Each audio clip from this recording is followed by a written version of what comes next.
I never imagined such a coincidence would happen, especially not when I was a kid. It's a strange twist of fate. Since elementary school, I've loved reading novels. Mr. Johnson, is it okay to borrow this many? It's fine.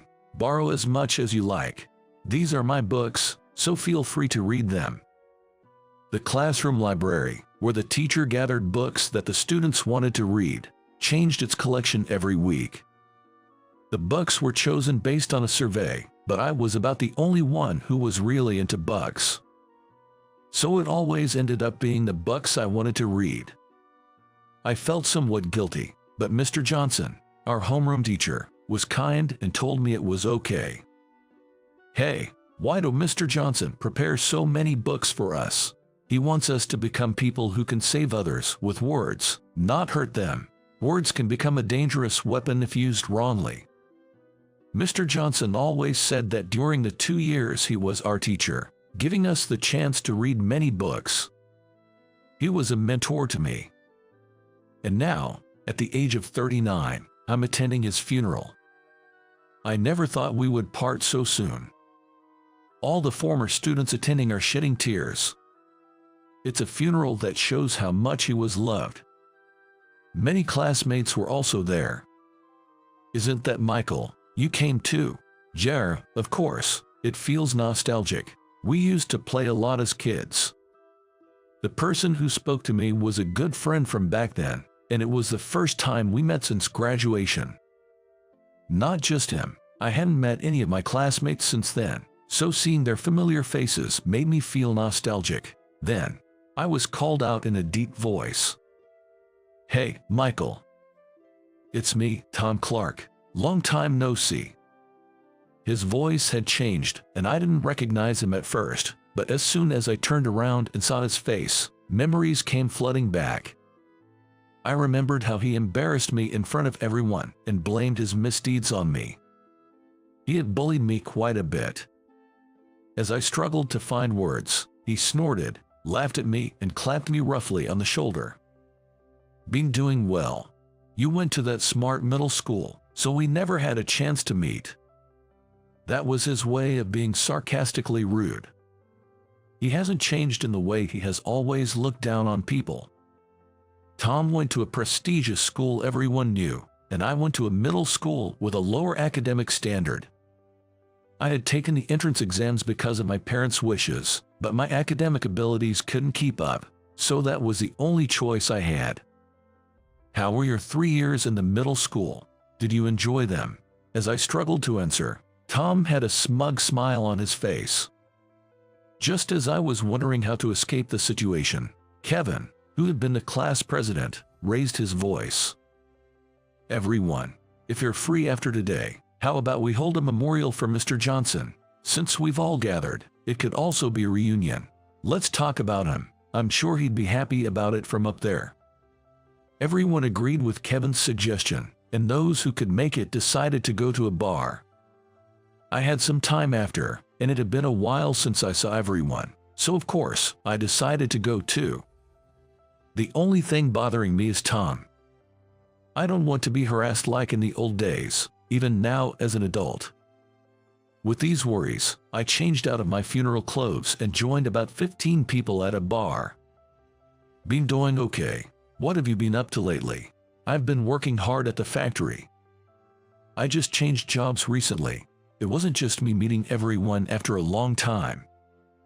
As we all caught up, asking about each other, it somehow became my turn.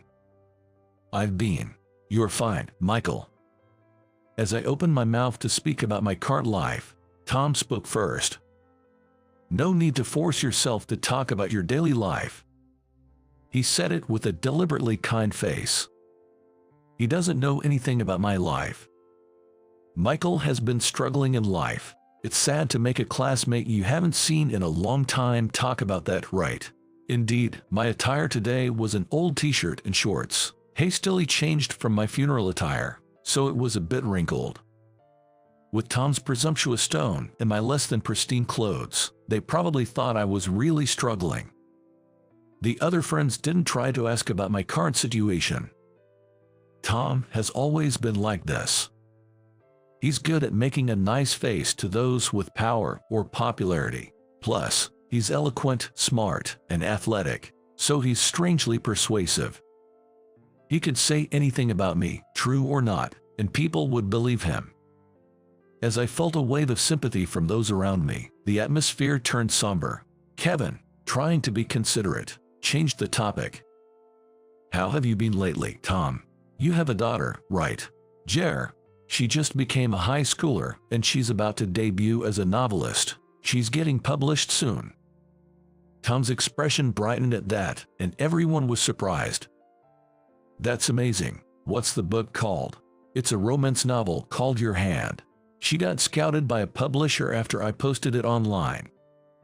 About that book. As I tried to speak about the book, Tom let out an exaggerated sigh, cutting me off. "Sorry, Michael. If it sounded like bragging, I apologize. I'm just happy for my daughter. Don't worry, I'm not asking you to buy it. It'll probably be in libraries soon. I'd be happy if you read it then." Tom's comment made it seem to everyone else like I was trying to interrupt out of jealousy. Of course, I wasn't thinking anything of the sort, but that's the image that stuck. Even when paying the bill, he made sure others could hear him. "Let's all go Dutch, Michael, you're fine. I'll cover for you. Next time we meet, just listen to my stories, okay?" And with that, Tom added insult to injury. Everyone paid, but in the end I didn't. I had my wallet and enough money to pay. To be looked down upon and treated so miserably at this age, it's so embarrassing, it makes me want to cry. Even if I say I have money now, probably no one would believe me. After everyone dispersed and it was just the two of us, Tom dropped his pleasant facade and muttered, "Must be tough being incompetent." I was seething with anger, but I refrained from shouting. It seemed pointless, so I just walked out to the main street from the alley. Then, Tom's wife came to pick him up, and he brightened up again. "I was nearby, so I came to get you." "Thanks." She was a very beautiful, cheerful woman, and they looked good together. "This is my wife. She's an executive secretary. You probably never get to meet someone like that," he said in a voice quiet enough for her not to hear, then walked away without looking back. In front of everyone else, he's kind and cheerful, but around me, he's just mean. I bet none of our classmates would believe that Tom, who's on the fast track to success with a beautiful wife, could say such things. Thinking about all this, I walked home alone, feeling lonely. In my apartment, where I live by myself, I read a novel. Even as I read, the events of earlier made it hard for me to immerse myself in the book, but I managed to switch my thoughts and finished reading it. Beautifully written and with a gentle worldview, the novel is a heartwarming experience once you get into it. I don't know how many times I've been saved by novels like this. Before the emotions it stirred in me could fade, I put the book back on my shelf. Then, as usual, I sat in front of my computer and summarized my thoughts on the novel I just read. The next day, I read another novel and summarize my thoughts on that too. This was my daily routine. Then, on the weekend, I was invited to a party and attended it in a suit. Ladies and gentlemen, we are now starting the book launch party for Your Hand by Emma Clark. Sitting among the guests in the large venue filled with publishing professionals, I listened to the announcement. Next, we'll hear from Mr. Smith. As the people involved in the project took turns giving their speeches, my name was called and I went up to the stage. "I'm Michael. I had the honor of writing the endnote critique and the cover comment for Your Hand. First, I want to thank editor Bob for this opportunity." As I nodded to Bob, I looked out over the audience and saw Tom's face.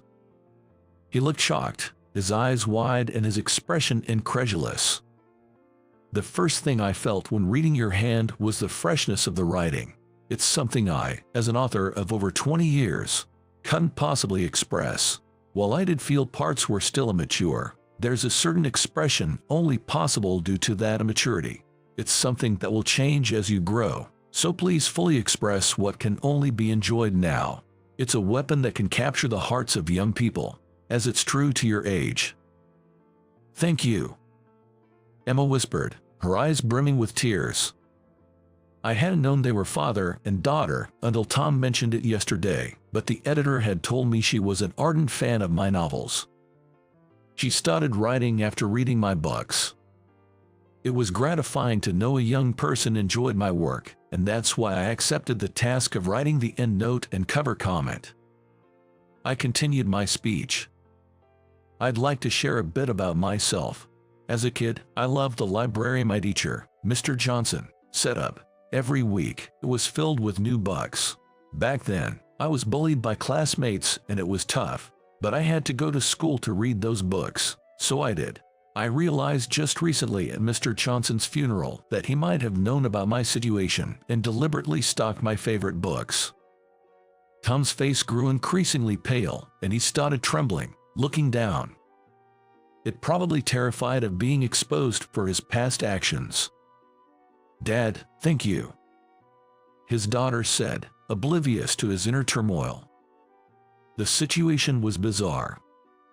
I wasn't the best student, but thanks to reading a lot in elementary and middle school, I won a newcomer award in my sophomore year of high school and debuted as a novelist. After debuting, I struggled with writer's block and clashed with my editor, who wanted media exposure while I preferred to remain anonymous. Despite everything, I believed that novels don't betray you, and have continued writing. And one more thing, Emma is still young and beautiful, so the media will want to showcase your looks. But I believe a novelist should be famous for their words, not their face. Be a novelist whose work is recognizable from the first sentence. After finishing my speech, the room filled with applause as I bowed. As I stepped down from the stage, various people complimented my speech. What a fantastic speech. If Mr. Smith writes the cover comment, it's bound to be a bestseller. Then Emma came to greet me. Mr. Smith, thank you so much for your speech. Not at all. I've read all your books. I've admired you since I was a child, so getting your comment is like a dream come true. Your novels have saved me so many times. She seemed nervous, but earnestly conveyed her feelings. Then, Tom, her father, approached, looking around cautiously. Can we talk for a minute? I took him to a corner of the venue, away from his daughter's hearing. Could you pretend the things I've done never happened? Tom's polite tone was eerie. What things are you talking about? I knew what he was trying to say, but I wanted to hear it from Tom's own mouth. The things I've done to you all this time. I don't want to ruin my daughter's life because of my actions. Tom said this with a trembling voice, looking smaller than I had ever seen him. If that's what you think, then don't turn words into weapons. I wasn't ready to forgive him yet. Please, don't reveal what happened in the past, please. I had no intention of revealing it. Words are meant to save people, but I want an apology from you, Tom. That would be saving me with words. His daughter, still not quite understanding the situation, was watching us from a distance. Tom straightened his back and bowed deeply to me. I'm truly sorry. Hearing those words, my heart settled a little. Listen, Tom, I can easily pay for a meal. I get a good amount in royalties, and I have quite a few jobs like giving critiques. Of course, I know. Emma loves your books. We have many at home, and I've read a few myself. I never imagined that Michael was you, Mr. Smith. You've been saving many people with your words. In the interview earlier, I remembered our teacher, Mr. Johnson. He knew I had a darker side and talked to me a few times. I couldn't reflect on it then, but now, even at this age, I realize how I turned words into madness. I've finally come to regret it. It's all come back to me. Good. Change your heart. For your daughter's sake too. I felt relieved seeing Tom deeply nod, truly repentant. After that, Emma's novel gained support from middle and high school students. It didn't become a bestseller, but it sold well. She remained a fan of mine, often mentioning me as her favorite author in interviews and on social media. Perhaps because of that, we decided to write a short story collection together. My dream has come true. She was genuinely happy at the meeting. I was truly saved by her words and managed to get this far, to be able to publish a book with you. It's unbelievable. My dad will be happy about this too. Tom is happy. My father has recently become a fan of your work, and he also checks out your serials, and we often exchange our thoughts on them. Tom doing that. It was a profound and strangely surreal feeling. It may be presumptuous of me, but maybe I've also saved Tom with words. Today, over a cup of tea, I'm still writing.